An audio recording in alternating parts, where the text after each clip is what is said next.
Good morning बच्चों। जैसे कि हम आप सभी के लिए Bihar board 2025 objective question math का तैयारी करा रहे हैं। उस कड़ी में कुल हम 6 भाग ला चुके हैं। आज हमारा 7वां भाग है। प्रत्येक दिन हम मात्र 10 क्वेश्चन का सॉल्यूशन देखते हैं। यह एक छोटा सा प्रैक्टिस है। जो आप हमारे साथ जुड़िएगा तो आपको बहुत सारा फायदा मिलने वाला है।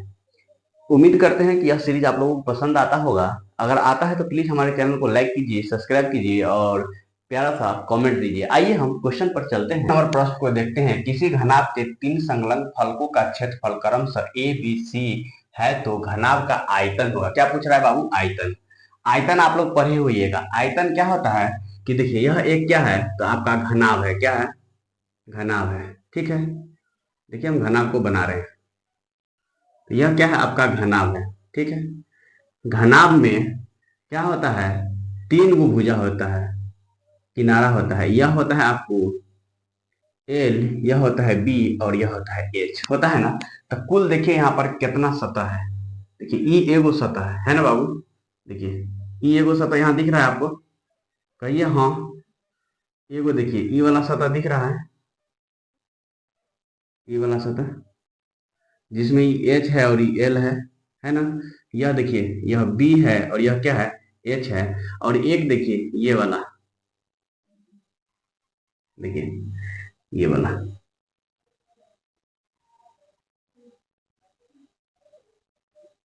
यह एल है और यह बी है।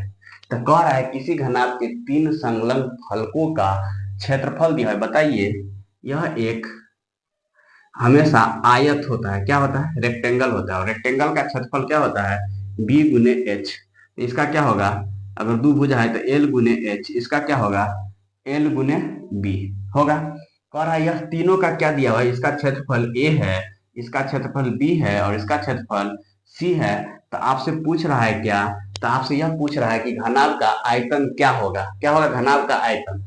तो देखिए घनाभ का आयतन आप पढ़े हुएगा। घनाभ का आयतन होता है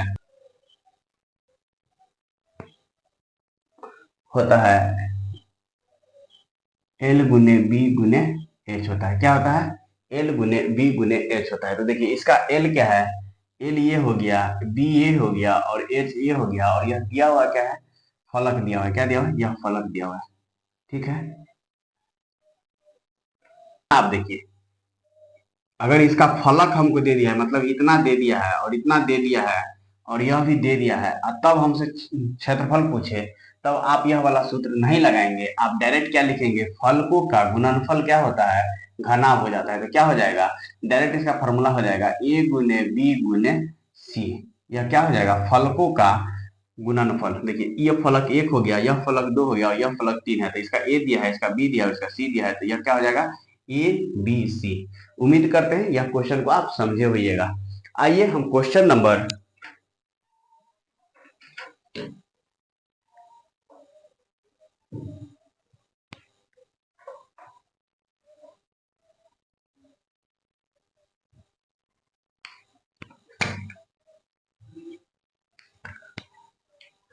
आइए अब क्वेश्चन नंबर 62 को देखते हैं। कह रहा है एक घन का संपूर्ण पृष्ठीय क्षेत्रफल। क्या कह रहा है बाबू? संपूर्ण पृष्ठीय क्षेत्रफल किसका? तो घन का। घन क्या होता है? जिसका सभी फलक क्या हो? बराबर हो, उसे क्या कहते हैं? घन कहते हैं। मतलब ये कुल कितने 6 फलक से मिलकर बने होते हैं। हम अपने थ्योरी में आपको पढ़ा चुके थे। ठीक है, और इसकी सभी भुजा क्या होती है? अगर ये है तो यह भी ए है, यह भी ए है, यह भी ए है। तो इस तरह से क्या होता है? सभी भुजा इसके समान होते हैं। क्या होते हैं? समान होते हैं।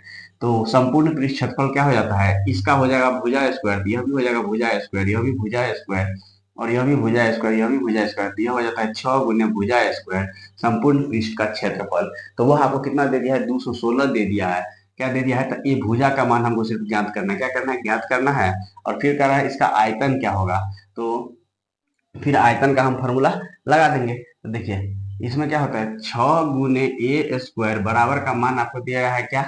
तो 216। तो 6 गुने ए स्क्वायर है तो यह हो जाएगा 216 बटा में 6। इसको काटिएगा, 6 त्रिक 18 और 6 के 36। और यह क्या हो जाएगा? ए का मान √36। तो यह कितना आ जाएगा? 6 आ जाएगा। ठीक है, तो ए का मान आपको 6 आ जाएगा। तो आयतन, इसका आयतन क्या पढ़े बाबू? तो आयतन होता है भुजा क्यूब। आयतन क्या होता है? आयतन होता है भुजा का क्यूब। किसका? तो घन का। तो आप इसमें डालिएगा तो 6 का क्यूब, तो यह कितना हो जाएगा? 6 का क्यूब 216 होता है। ऑप्शन नंबर डी इसका सही उत्तर होगा। आइए हम क्वेश्चन नंबर 63 को देखते हैं। कह रहा है दो घनों के आयतन के अनुपात दिए हुए। क्या दिए बाबू? घनों के आयतनों का अनुपात। घन का आयतन अभी हम लिखे हैं ना, क्या है? भुजा क्यूब। तो उनके संपूर्ण पृष्ठ क्षेत्रफल का अनुपात कह रहा है ज्ञात करने के लिए। तो आयतन का फॉर्मूला क्या होता है बाबू? भुजा का क्यूब। क्या होता है? भुजा का। तो हम मानते हैं दो घन है। पहला घन करेंगे, घन जो है सो पहला घन का आयतन कितना है? तो पहला घन का आयतन हम मान लेंगे A1 और दूसरा घन का लिख लेंगे A2। ठीक है। और यह अलग अलग है, यानी इसका क्यूब और इसका क्यूब। यह दिया हुआ है कितना? 1/64। अब देखिए यह दोनों अलग अलग है, इसको हम ऐसे लिख सकते हैं A1 बट्टा में A2 का होल क्यूब बट्टा में 1/64 लिख सकते हैं। अब देखिए तो आप क्या लिख सकते हैं?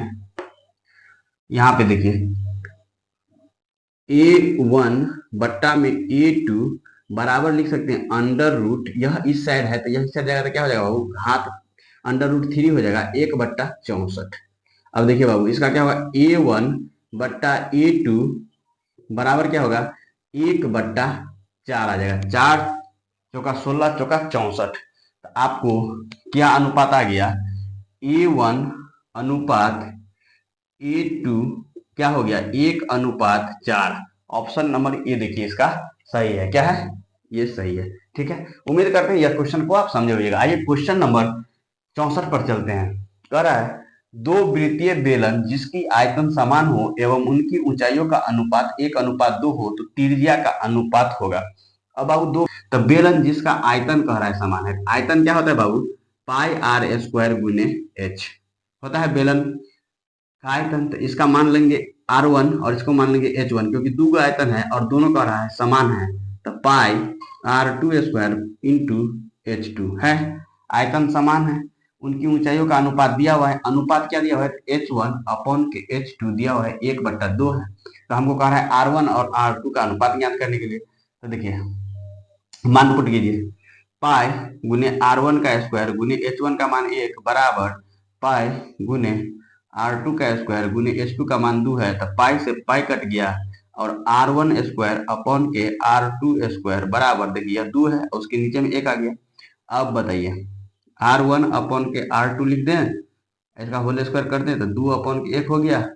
अब यहाँ देखिए फिर से R1 अपॉन के R2 कर दे तो इधर अंडर रूट 2 अपॉन के 1 आ जाएगा। तो यह बाहर निकलेगा तो अंडर रूट 2 अपॉन के 1।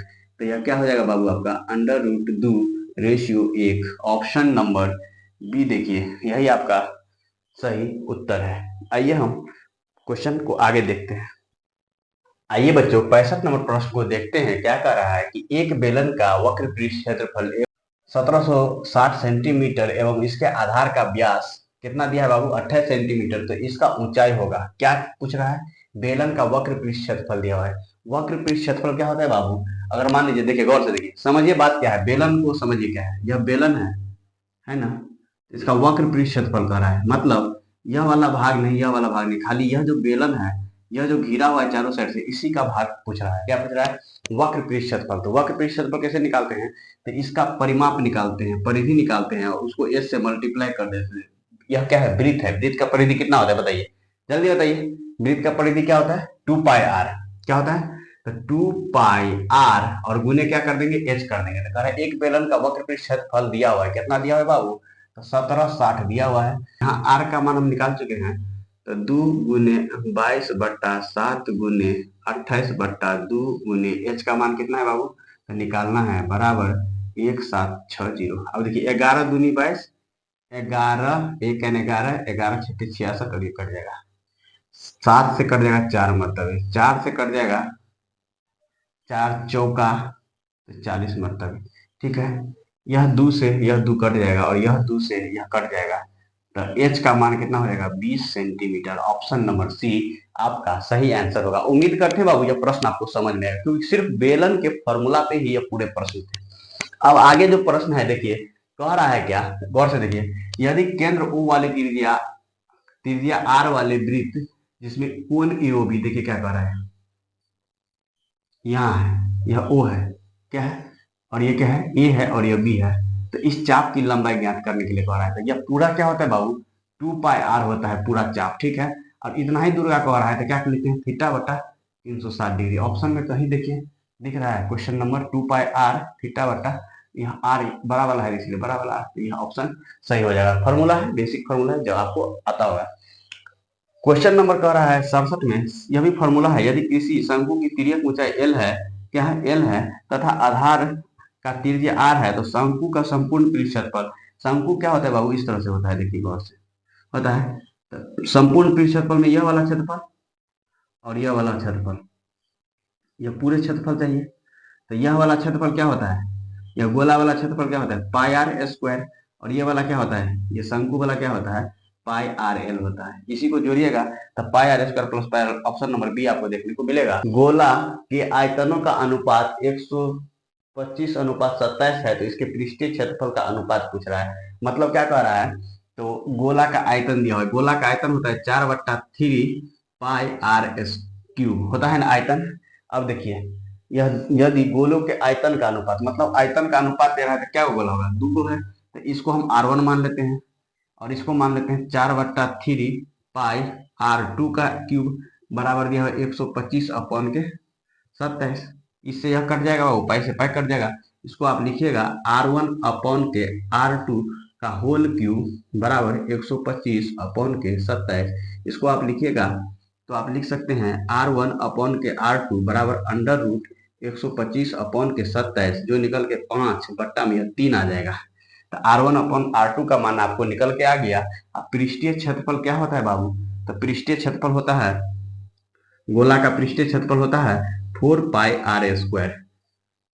तो R1/4 पाई R2 स्क्वायर, देखिए पाई से पाई कट गया, 4 से 4 कट गया। R1 कितना था, तो 5 का स्क्वायर अपॉन में R2 कितना था, 3 का स्क्वायर, 25/9।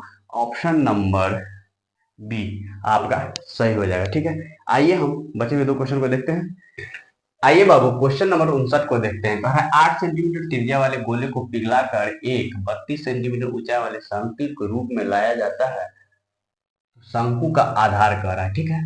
तो आप बताएं, गोले को पिघलाएगा कब, जब गोला वॉल्यूम के रूप में होगा, क्या होगा, आयतन क्या होता है गोले का, आयतन होता है 4/3 पाई आर क्यूब, यह किसका, गोले का आयतन।